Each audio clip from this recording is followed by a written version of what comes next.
Bonjour, je suis Myriam Bidot, coach et thérapeute de couple. J'accompagne des femmes, des hommes et des couples ici dans mon cabinet près de Lyon depuis 2009 et également à travers mes programmes de coaching en ligne à distance. Pourquoi prioriser votre vie de couple est-il vital ?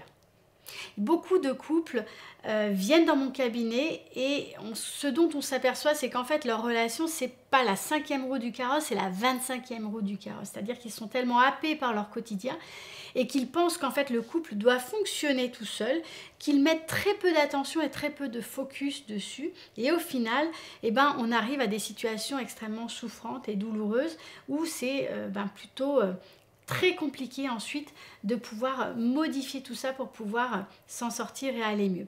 En réalité, votre couple, c'est la pierre angulaire, c'est le socle de votre famille. Et si vous êtes bien dans votre relation, si vous êtes épanoui dans votre relation de couple, si vous êtes avec quelqu'un avec qui ça fonctionne, avec qui il y a vraiment une interaction et une croissance à deux, en réalité, ça va vous donner des ailes pour tout ce que vous allez avoir envie d'entreprendre et de construire dans votre vie. Que ce soit pour élever vos enfants, pour développer vos liens avec d'autres personnes autour de vous, pour vous épanouir professionnellement, pour évoluer en tant que personne. Le couple, c'est vraiment votre socle. C'est par là qu'il faut commencer. Et c'est pour ça que prioriser sa relation, c'est vital, parce qu'en fait, le couple ne peut pas se développer, ne peut pas fonctionner si on ne met pas de focus dessus, si on ne le priorise pas. Alors déjà, il y a plein d'écueils dans une relation. Il y a plein de croyances qui sont limitantes autour du fait, par exemple, que quand on est en couple, si on est bien, si c'est la bonne personne, ça doit être fluide, ça doit être simple, ça doit couler de source, c'est une évidence. Tout ça, ce sont des croyances qui vont vous mener directement dans le mur, j'ai envie de vous dire. Parce qu'en fait, une relation et être en lien avec l'autre, ça s'apprend. Également, une autre croyance qui est très répandue, c'est que si on est bien ensemble, l'autre doit savoir ce dont j'ai besoin, on doit savoir ce que je pense. C'est comme si on pensait qu'en fait, être bien à deux, ça rend télépathe.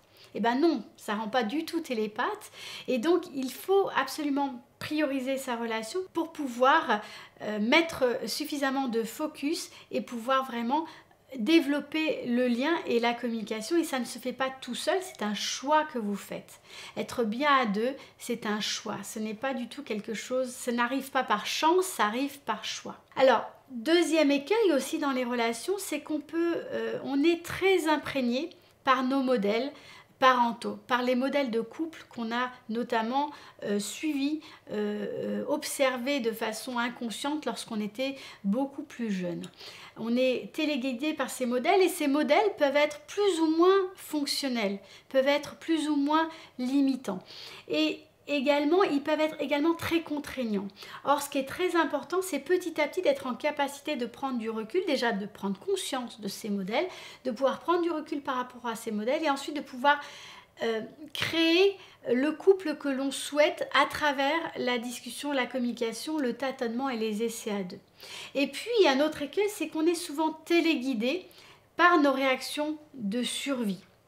En réalité, l'espèce humaine est là aujourd'hui parce qu'on a des stratégies de survie qui sont très efficaces, mais qui sont efficaces pour la survie, qui ne sont pas efficaces pour s'épanouir et pour le bien-être. Tout ce qui a trait au bien-être, tout ce qui a trait à l'épanouissement personnel, c'est presque un luxe et ce sont des choses que l'on doit apprendre. Or, ils ne sont pas toujours enseignés aujourd'hui, en tout cas nos lieux d'enseignement ne sont pas toujours les meilleures, on va dire les meilleures sources. Donc, hors focus, si on ne priorise pas la relation, sans apprentissage, votre relation ne pourra pas s'épanouir, ne pourra pas fonctionner. À un moment donné, elle va se bloquer, elle va se figer. Et donc, il est très important de mettre ce focus, de prioriser, de comprendre qu'en fait, votre relation, c'est un terrain d'essai, c'est un terrain d'expérience, c'est un terrain d'apprentissage. Comme vous avez appris votre métier, en réalité, on apprend à être en lien, on apprend à être en relation. Il n'y a rien d'inné, tout est quelque chose d'acquis en quelque sorte qui s'apprend. Et dernier point, ce sur quoi vous mettez le focus, ce qui va se développer, ce qui pourra croître positivement dans votre vie, c'est là où vous allez porter votre attention. Voilà.